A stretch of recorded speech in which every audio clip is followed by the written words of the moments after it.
Siad bheith agus tá fáilte rud arás hiag mar cheanal YouTube bhfuil am leanúint ráil am a chaint Gaelg Oriel. Agus aníri seo luair me si go leor faoi na ballachóirí an Orielna agus faoin na caintirí dúchas Jerry agus mar sin de bhfuil am líosteach ar an chaint. Sílam go bhfuil daoine ré fanna chonne. Agus mar sin de sílam go raibh an ballachas fearr na díra éisteacht le rudbog Gaelg Oriel. Viege mi a reise gaman agus begrade se gaman seo het current klewe dan waar dat het bij hoofd. En ik kan es go waan vloe agus doen se da benne tí garaat aan klewe van gaman. Die maakt je agus moeien kerne en tiertje agus wist de gemat hart de konjo godda. We need to chat agus poisje foi moeien kerne swasig en tí agus woltie egen dal. En ik ban het tie ma gedet a woordje jussie. Tam eentje last in woom. O diglom dinner beer van jou tanel zwaartnergen me jussie.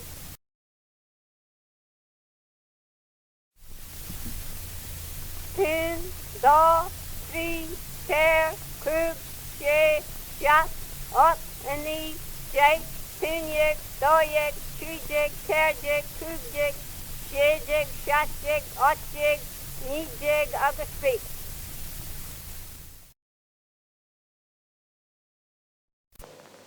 Rua nama chosta vi friske noma lada vi ljonta an la fwy me gol whisky a wadjin jed doni Rudjid ma hat agus ladjid ma foka Ba ule me ja me gar hari se biame Tá sílnas bá tá bórhúr gal hátan seonis agus a roise sin na hénig mission seo. Harróánach casan. Casan agus bh slud an isce agus na a hennig náring í ratse síos.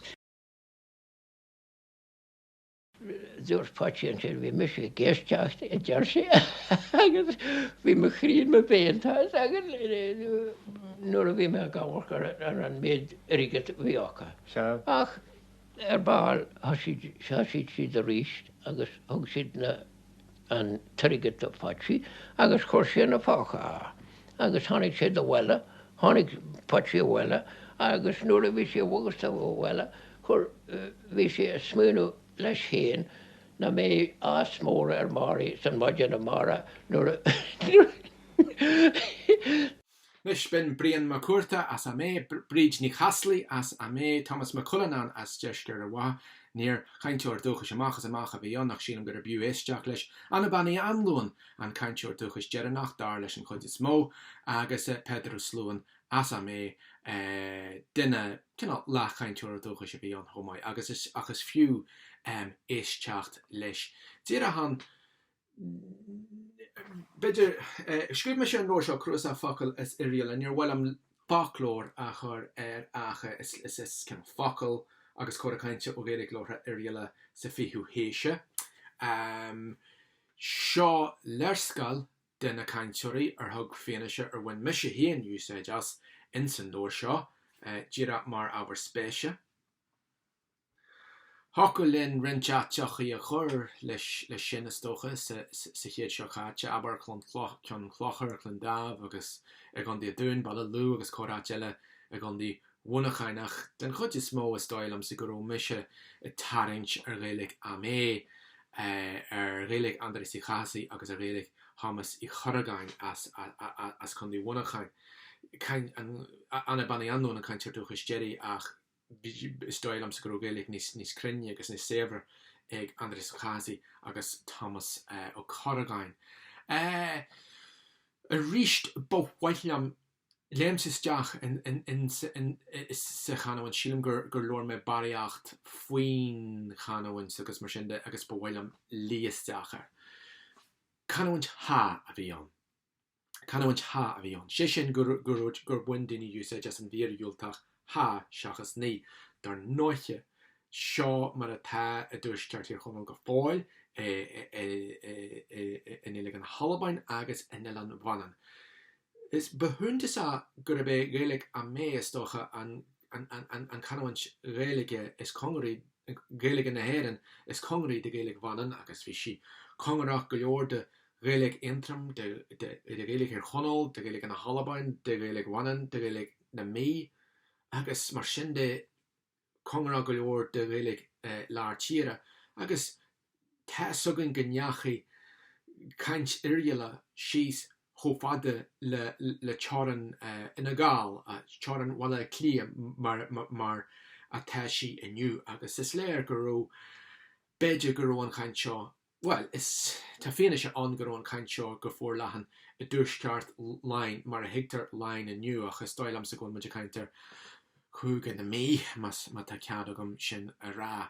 So bhí si fórlahan go leor, níró si riú fórlahan sa litriacht, masú gur vulgarism a bhíon níor chail sé riú an smáil sin, cé go munim héin úsáid as tesagam nach bhfuil gach in a compordach leis, ní dóidem sa go min hín mar an úsáid as am a farste chu a gas aniu agus ach Canúintí ha a bhí an mar Gaelig Oriel agus is stoilm sem iste siar na tafaden sin a ríist agus is under is oldish gur Canúintí ha a bhí an beo gachrod níos silliar beganín níos silliar mar sin ha enach ní agus an nachin ar winnan tú usage as ha enach ní ha digi lat ní bhé me a rá cé tú ha bhíam a rá agus an cíla tá le ha bhíam na ní bhé mé agus ní bhíon mé mar sin is fiú cemniú ar sin fásta. An darna grééis suntasí de gramada Gaelig Oriel dar lomsa na féilena a seachas foiil na Gaelige caidiní. Si sin inát níl tá chanéil an nó chanéil inát an bhfuil tá a bhil nó a bhil nó a bháil. Haró an gota sin ho táhata an rud bahatína a bhil sin. So a far a bhil a bhach a gobar a muir a farc chur a gas a nát a bhfuil agus a ríist de sé sin díra cosol le Gaelig intrama, Gaelig bhanan agus Gaelig in a Hallbain aniu agus atá difriúil ó Gaelig na héan aniu mas mailaat mar sin. Cé go gaim ra a gandí na mí agus fiú gandí bhnachain bhí bheith foiil agus an bhfuil i teachtasteach ó am go chéile. Thug me bláisiú deit de Gaelig Oriel níor bhaithlam sa go má na fís an seo roiáda ach be mar rá sé ríist a leanhainte ra maidir leis an srá seo ar Gaelig Oriel agus má tá spéise go an nílig ráchaí be mar caint faoi Gaelig ráchaí a ríist na bí buirtha sin. Gur míle maigah as ar gur níos an seo be mud a cainte ríist slán agus bannacht.